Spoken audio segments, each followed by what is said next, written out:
Би нэг сонгуульд нэр дэвссэн хүн байна. Одоо сонгуулийн жил энэ жил чинь сонгуулийн жил. Тэгээ монголчууд нэлээд бодолтой сонгуул өгөхгүй бол болохгүй болсон гэдгийг та бүхэнд анхааруулад төдөө дарга дуудаж байна. Төдөө дарга чинь бараг та өнөг дуудахгүй шүү дээ одоо. Хэлтс тасгийн дарга, газрын дарга, орлог шэрхлэгчийг л дуудана гэхээс тэгээ яваад орсон чинь чи одоо юу болоод яваагүй сууж байгаа юм гэнэ. Би хайшаа явах хэвээр гэсэн. Гэхдээ чи чинь дорн говьд нэр дэвшчихэд сонгуулийн кампанит ажил дуусгаад 7 хоног үлдээд байж идэг. Чи энд өгсөн үлээгээгээ сууж идэг чи. Одоо тийшээ яв. Гэхдээ би яваад яхан бэ? Би очиод ямар нэр дэвшээд гарах юм биш. Би өөрийнхөө хэмжээг мэдэж байсан. Тэгж болохгүй шүү дээ. Танаа нутгийнхан шиний нэрийг дэвшүүлсэн. Чи заавал очих ёстой. Олон түмний хүндэх ёстой. Энд чинь төрийн сонгуулийн кампанит ажил. Би нэг шатрал туслагч аваад яв. Чи хэнийг авч явах уу? Чи би лагваг авч явах гэсэн. Тэс нүдүүд дараа жоохон бодсож байгаа. Гэхдээ би одоо лагва та хоёрыг явуулчихэд би юу бодож суух юм гэдэг чинь. Тэгээ хэлээ одоо та юу бодод гэсэн чи өөрөө. За та хоёрын депутат болон ч гэж байхгүй зүгээр. Дорноговын эрүүлжүүлэхтэй бидгээ орчоор. Тэгээ одоо томилтой бичүүлээ маргааш богоноор яа. Одоо сонгуулийн кампанит ажил дууслаа шүү дээ. Ард түмнийг ингэ дормжилж болдгоо чи хууль юу мэддэг юм уу гэд. Тэгээ лагва дээр очлаа. Лагва тэгэхэд үнэн сэнний газар ажиллаж байсан. Чи өтрийг яв гэж байна. Одоо чи өтер чи мөрийн хөтлөвч явахгүй одоо яах юм бэ би тэгсэн. Тэгсэн лагва тэгж байна. Биелүүл хэцүү байдаг юм да. За мөрийн хөтлөв рүү очно хоёулаа. Очоод тэнд очоод ирэхвч хүн амьтантай уулзаж байтал хөтлөвөр гарах байлгүй даа гэж. Тэгээ юу бэлдэж явах лагва гэтгсэн. Юу бэлдэж хэдэн шилээр авчих. Маргааш вагон дор уулзсан шүү гэж байна. Тэгээ вагон цуугаад хөдлөлөө. Вагон хөдлөхөөс өмнө нэг шилээр задлалаа. Тэгээ би бас депутатад нэр дэвссэн хүн чинь тэгж олонний нүдэн дээр арх уугаад байхгүй бас дотроо годлохтой байгаа шүү дээ. Тэгсэн чинь лавга нэг шилээр яахыг зовгоо уучлаа. Лавга бол арх даадаг хүн л дээ. Тэгээ вагон хөдлөөд хонхрын өртөө рүү орж явсан чинь лагва тэгж байна. Энэ вагон дотор чинь дандаа дорн овынхаа явж байгаа шүү дээ. Чиний сонгуулийн сонгогч нар явж байгаа. Наад архиан хэд хэдийг задлаа тавьчих юм. Чи нэг юм үтсэн хүн шиг яваач. Цаашаа яваа дорн говьдор өөрөлдсөн. Сонгуулийн хороонд очиж бүрдгүүлээ. Тэгсэн чи одоо тэгж байна. За документ гоо танхим зав шүлээ байхгүй. График хатуу байгаа. Одоо та яаж уулздаг гадуур дотор явсыгээд ганц нэгээр нь уулзаж тиймэрхүү юм ярьж байна. Тэгээ нэг өдөр ингээд хүлээгээд буудал тавьчих байсан чинь шугамын хараа жоор ярьж байна. Хотоос ирсэн зохиол документ лагва нартай уулзах сонгуул дараамын чадварт ороо 16 цагт болно. Тэгэхээр би лагва дөргүүгээд очсон чинь шал согтуу нүдэн жавчхан байсан загас шиг болцсон гэсэн.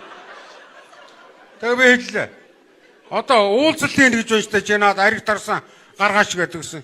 Чи бид тэр чи уулзаа үстэй. Тэгээ миний уурч үрэх шиг. Тэгээд би тэр хүнтэй яриад ер нь нэмэргүй юм байна гэж бодоод би тэгээд театр дээр өрөөдсөн чинь манай нутгийнхан лавгаг ирсэн гэдээ дуулаад намайг ирсэн түш лавгаг ирсэн гэдээ дуулаад театр дүүрэн хүн байна л да ерөөсө битүү. Тэгээ би нэг сонгуулийн ерөнхий орооны нэг залуутай тэр хурлын ширээн дээр гарцуугаад за өнөөдөр би урд нь тэнд ажиллаж байсан жилийн өмнө ажиллаж байсан хүн. Тэгээ өнөөдөр миний шатрал туслагч үнэн сонны сурвалжлагч Жагдлын лавга надтай хамт ирсэн боловч сонныхаа ажлаар явцсан. Одоо хараахан ирж амжаагүй байна. Та нар намайг ямар мэдэхгүй биш. Эхлээд ярилцлага маягаар ажиллаа эхлэе. Та нар асуух юм асуу, би хариулах юм хариулъя. Хөтөлбөрийг бол дараа нь болно. Тэгээд хэлээд би ингээд сууж ирсэн чинь би энд амьд сэрүүн байна гэж ашгарч байна. Тэгээд зэрэтийн дээгүүр хасан чинь нэг лагва чинь тэр цаана хан зүссэн нэг том цагаан гасцтай ингээд орж ирж байна. Тэгээ би хэллээ. Нөгөө сонгуулийн орооны залуу за лагва ах чинь их согтоо байгаа шүү. Энэ хөгжмийн нүхэн дуунагчдаггүй чи нэг аштайхан гаргаад ирээ. Тэгээ нөгөө чинь дагуулад ирлээ. Тэгсэн чинь юу болж өгнө гэж нөгөө одоо уулзалт эхлэх гэж байна. Тэгсэн лагва тэгж байна. Хинтээ уулзах юм гүй. Гэхдээ чи тэртээ уулзах юм байгаа үстэй гэсэн. Уулзсан шиг уулзсан шүү хэдэн те. Нэг улаан дээлтэй Ахмад коммунист маягийн нэг өвгөн босаад Та нар төрийн сонгуулийн ажиллаар төмний өмнө ирчээд цогтой хөлчөө ингэж илээ балаа юм ярьж байд. Яасан задарсан улсууд өгöd би тэр загиндаг байна. Тэгсэн чинь лавга миний макароныг болоож аваад чи яасан завтаа өгөн бэ? Чи чагунцаан дийлэхгүй гэж би тэртэй хэрэлдэнэ гэж аахгүй шүү чи. Чамайг сонгоод байл гэж би тэр гуйгаагүй шүү.